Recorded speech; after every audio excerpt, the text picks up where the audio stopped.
Bom dia, caros ouvintes da Rádio Psicologia entre Universitários. Aqui quem fala é o Eduardo. E no programa de hoje vamos ter uma roda de conversa sobre o livro O Holocausto Brasileiro, de Daniela Arbex.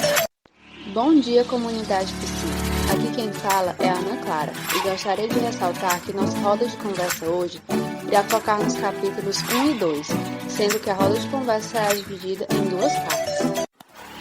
Então, sem mais delongas, gostaria de chamar duas acadêmicas para iniciarmos nossa roda de conversa. Sejam bem-vindas, Manuele e Luana. Bom dia aos locutores e caros ouvintes. Gostaria de começar falando um pouco sobre o prefácio da repórter na luta contra o esquecimento. Ela transforma em palavra o que era silêncio, faz memória. Neste livro, Daniela Arbex devolve nome, história e identidade àqueles que, até então, eram registrados como ignorados de tal. Podemos perceber, caros ouvintes, que pela narrativa eles retornam rumo Maria de Jesus, internada porque se sentia triste, Antônio da Silva, porque era epilético, ou ainda Antônio Gomes da Silva, sem diagnóstico, que ficou 21 dos 34 anos de internação, mudo porque ninguém se lembrou de perguntar se ele falava. São sobreviventes de um holocausto que atravessou a maior parte do século XX, vivido no Colônia, como é chamado o maior hospício do Brasil, na cidade mineira de Barbacena. Como pessoas, não mais como corpos sem palavras, eles que foram chamados de doidos denunciam a loucura dos normais. Justamente, Manuele. E ao expor a anatomia do sistema, a repórter ilumina um genocídio cometido, sistematicamente, pelo Estado brasileiro, com a conivência de médicos, de funcionários e também da sociedade. E é importante falar também que depois da série de reportagem publicada na Tribuna de Minas, de Juiz de Fora, Daniela, a repórter, ela continuou investigando, seguiu investigando, pesquisando. E aí ela viajava 95 quilômetros até Barbacena, todas as manhãs e voltava à tarde, já exausta pelo que via e ouvia, Aí para iniciar então a rotina no jornal. Ela entrevistou também mais de 100 pessoas e parte delas nunca nem tinham contado a sua história. E além de sobreviventes do Holocausto, Daniela ela escutou o testemunho de funcionários e de médicos. E um deles, que era Ronaldo Simões, ele ligou para ela meses atrás, meu tempo de validade está acabando, não quero morrer sem ler seu livro. E no final dos anos 70, o psiquiatra havia denunciado Colônia e reivindicado sua existência. O que acontece no Colônia é a desumanidade, a crueldade planejada. No Holocausto, tira-se o caráter humano de uma pessoa e ela deixa de ser gente. É permitido andar nu e comer bosta, mas é proibido o protesto qualquer que seja a sua forma. Perdeu o emprego.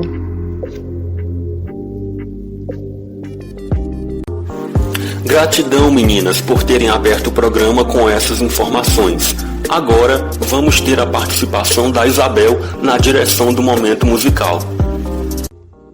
Bom dia, caros ouvintes da Rádio Psicologia entre Universitários. Hoje iremos ouvir a música Mortal Loucura da Maria Bethânia. Ouçam com muita atenção. Quem do mundo a mortal loucura cura a vontade de Deus sagrada, agrada firmar-lhe a vida em atadura dura.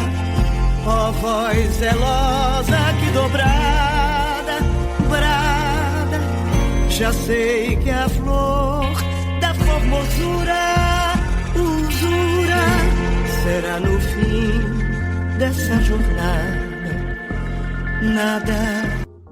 Que trecho impactante o dessa última estrofe. nos remete a como as pessoas eram tratadas no Hospício Colônia. Eram castigados, passavam fome, alguns se alimentavam até de bichos, ou melhor dizendo, ratos. Uma verdadeira jornada de sofrimento e muita agonia, uma verdadeira vida em volta de ataduras, pois os próprios pacientes juntavam retalhos para se aquecer e ajudar os que estavam feridos. Depois desse rico momento musical, gostaria de chamar a querida colega Mariana. Mariana, fale um pouco sobre como eram realizados os diagnósticos no Hospital Colônia. Bom dia, eu posso afirmar, segundo o livro, que a falta de critério médico para as internações era rotina no lugar onde se padronizava tudo, inclusive diagnósticos. Maria de Jesus, por exemplo, brasileira de apenas 23 anos, teve Colônia como destino em 1911, porque apresentava tristeza como sintoma. Assim como ela, a estimativa é que 70% dos atendidos não sofressem de doença mental, apenas eram diferentes ou ameaçavam a ordem pública. Agora me diga, como que funcionava a recepção dos pacientes no Colônia? Os recém-chegados à estação do Colônia eram levados para o setor de triagem. Lá, os novatos viam-se separados por sexo, idade e características físicas. Eram obrigados a entregar seus pertences, mesmo que dispusessem do mínimo, inclusive roupas e sapatos, um constrangimento que levava às lágrimas muitas mulheres que jamais haviam enfrentado a humilhação de ficar nuas em público. Todos passavam pelo banho coletivo, muitas vezes gelado. Os homens tinham ainda o cabelo raspado de maneira semelhante à dos prisioneiros de guerra. Os homens eram encaminhados para o departamento B e os que tinham condições de trabalhar iam para o pavilhão Milton Campos, onde, em razão dos pequenos dormitórios, ficavam amontoados, sendo obrigados a juntar as camas para que nem todos dormissem no chão. As mulheres andavam em silêncio na direção do departamento A, conhecido como assistência. Daquele momento em diante, elas deixavam de ser filhas, mães, esposas e irmãs. As que não podiam pagar pela internação, mais de 80%, eram consideradas indigentes. Certo, foi muito esclarecedor. Muito obrigada, Mariana. Agora vamos ouvir um relato de caso com a nossa repórter de mídia. É com você, Ana Carolina. Bom dia a todos. Hoje irei apresentar o seguinte relato de caso. Antônio fala baixo, quase como se não quisesse lembrar. Tem o rosto apoiado às mãos e, apesar da estatura alta, parece querer esconder-se de si mesmo. Dentro da unidade, manteve-se calado durante 21 dos 34 anos em que ficou internado. Considerado mútuo, soltou a voz um dia ao ouvir a banda de música do 9º Batalhão da Polícia Militar. "Por que você não disse que falava?" perguntou um funcionário da unidade, surpreso com a novidade. "Uai, ninguém nunca perguntou." Retirado do convívio social por quase meio século, ele jamais poderia imaginar que agora era o dono do seu tempo e que tinha ele mesmo o poder de clarear ou escurecer o ambiente com um simples toque no interruptor. Além de nunca ter visto um apagador de luz, ser dono de si era uma novidade para quem viveu décadas de institucionalização. Para Antônio, no entanto, se desvencilhar do Colônia foi tão difícil quanto mudar de endereço. Muito obrigada, Ana Carolina. Passo a direção da parte 2 do programa para a locutora Yasmin. Agora vamos entrar na parte 2 da nossa roda de conversa, esclarecendo algumas dúvidas com as acadêmicas do 6º período de Psicologia no Centro Universitário Santo Agostinho. Mariane, você pode explicar um pouco sobre como era a rotina dos prisioneiros da colônia? Posso sim. Bom dia a todos. É possível afirmar que, ao seguirem pelados para o pátio, os considerados loucos iniciavam o mesmo ritual da madrugada anterior. Em movimentos ritmados, agrupavam-se tão próximos que formavam uma massa humana. Vagavam juntos, com os braços unidos, para que o movimento e a proximidade ajudassem a aquecer. Os de dentro da roda, mais protegidos do vento, trocavam de lugar com os de fora. Assim, todos conseguiam receber calor, pelo menos por algum tempo. Os que ainda vestiam alguma coisa entregavam os trapos para acender a fogueira. Nem sempre havia pano suficiente para alimentar o fogo, mas cada um procurava colaborar com o que dispunha. Difícil imaginar que, em meio ao abandono extremo, ainda restasse forças para ajudar. E os sobreviventes, Juliano, o que você pode falar sobre eles? É interessante observar que as marcas de sofrimento e tortura ficaram para sempre nas mentes e nos corpos dos sobreviventes. Mas gostaria de ressaltar também que os serviços residenciais terapêuticos são locais de moradia destinados a pessoas com longas internações que não têm possibilidade de retornar para as famílias. E o livro traz um relato de 2 companheiras que, após saírem do Colônia, foram para uma residência terapêutica, e gostaria de ler o seguinte trecho. As 2 ainda estavam com as mãos entrelaçadas quando passaram pela varanda dentro da casa. Havia um cheiro bom de comida. Não tiveram que se despir, não foram amarradas nem obrigadas a tomar banhos coletivos. Nada de água gelada. Precisariam se acostumar ao privilégio da individualidade. Ter seu próprio sabonete e toalha era uma grande novidade. Sentiram-se confusos ao descobrirem que havia um guarda-roupa para cada uma. Era a primeira vez que teriam algo seu. Obrigada, meninas. Agora eu gostaria de chamar a psicóloga Emanuela, especialista em saúde mental, para ela poder falar um pouquinho sobre o que é loucura. Fique à vontade, Emanuela. Bom dia a todos. Desde já agradeço pelo convite e confesso que eu me sinto lisonjeada por estar contribuindo neste podcast. Irei começar minha fala citando Lopes, que foi um autor que contribuiu muito com as suas obras para a psiquiatria e a saúde. Lopes reitera que, historicamente, loucura, como conhecida no senso comum, tornou-se conceituada como psicose no fim do século XIX e início do século XX. Mas depois, ao longo do século XX, psicose propriamente dita fica sendo a esquizofrenia. E Lopes também acrescenta que a loucura descrita pelos trágicos gregos, a loucura descrita na Bíblia, é a mesma loucura de hoje, do homem que mora em apartamento em qualquer cidade do mundo. Obrigada, Emanuela. Agora chegou o momento tão esperado do nosso programa, o Momento Poesia com a nossa querida Esther Emanuele. Solte o verso, Esther. Bom dia a todos os ouvintes. Hoje dedico essa poesia de Braulio Bessa a todos os sobreviventes do Holocausto brasileiro e para todos que precisam recomeçar. E para você que acha que não precisa, repense, porque sempre é tempo de se permitir mudar para melhor. Quando a vida bater forte e sua alma sangrar, quando esse mundo pesado lhe ferir, lhe esmagar, é hora do recomeço, recomece a lutar. Quando tudo for escuro e nada iluminar, quando tudo for incerto e você só duvidar, é hora do recomeço, recomece a acreditar. Quando a estrada for longa e seu corpo fraquejar, quando não houver caminho, nem um lugar para chegar, é hora do recomeço, recomece a caminhar. Quando o mal for evidente e o amor se ocultar, quando o peito for vazio, quando o abraço faltar, é hora do recomeço, recomece a amar. Quando você cair e ninguém lhe aparar, quando a força do que é ruim conseguir lhe derrubar, é hora do recomeço, recomece a levantar. Quando a falta de esperança decidir lhe açoitar, se tudo que for real for difícil suportar, é hora do recomeço, recomece a sonhar. Depois dessa poesia que deixou nossos corações mais quentinhos, é hora do momento atualização. Querida Alex, você poderia explicar a diferença entre eletrochoque para eletroconvulsoterapia? Muito bem. Tentar dar uma palavrinha rápida sobre isso. É importante que nós possamos distinguir 2 paradigmas completamente diferentes. Um antigo e um que corresponde à atualidade. Uma coisa é o eletrochoque utilizado para fins de punição, castigo, tortura, que documentalmente demonstra o que ocorreu na Alemanha nazista e que também aconteceu no Brasil na década de 60. Mas que nada tem a ver com o tratamento que é utilizado atualmente, chamado de eletroconvulsoterapia, ou simplesmente ETC.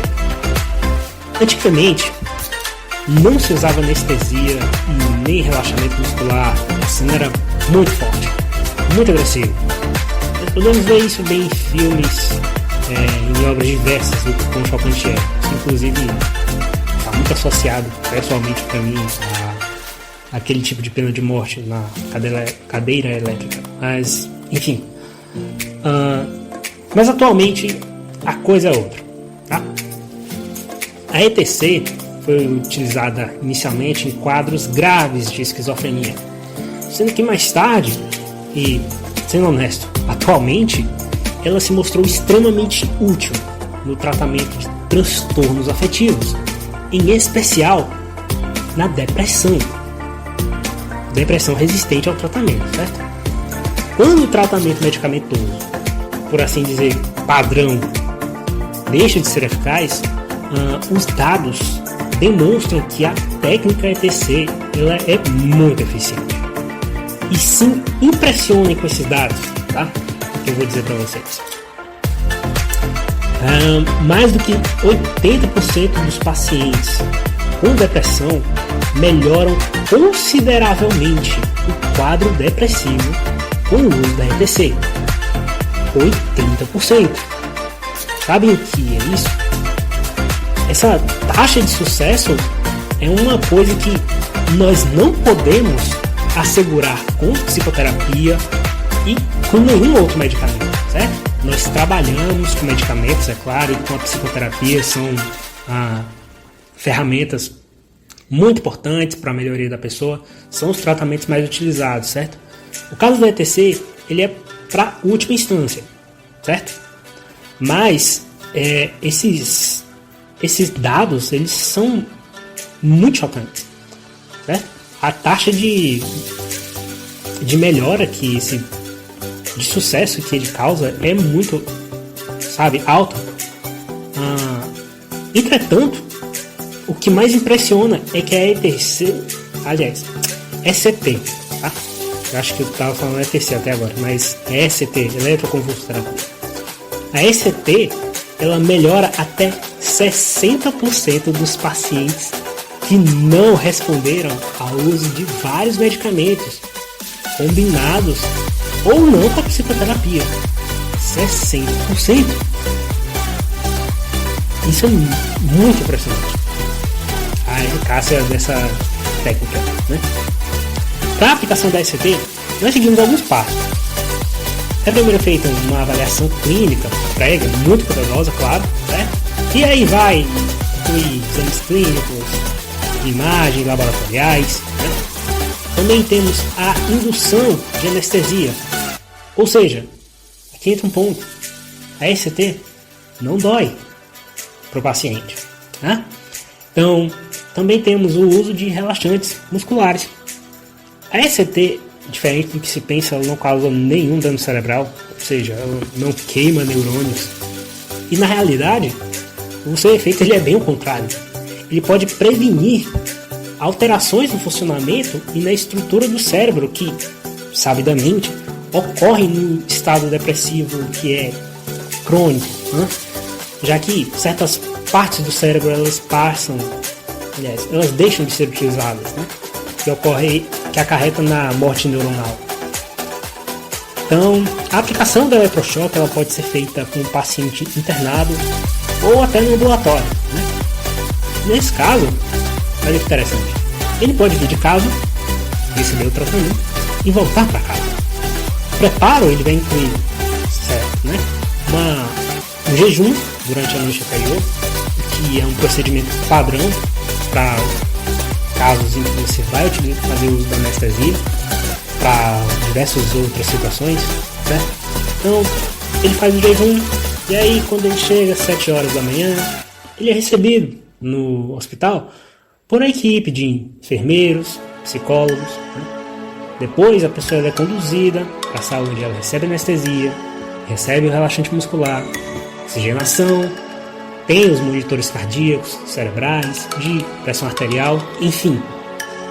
Todo um aparato, ele está a todo momento acompanhada pelos profissionais, pelos enfermeiros, pelas máquinas, enfim.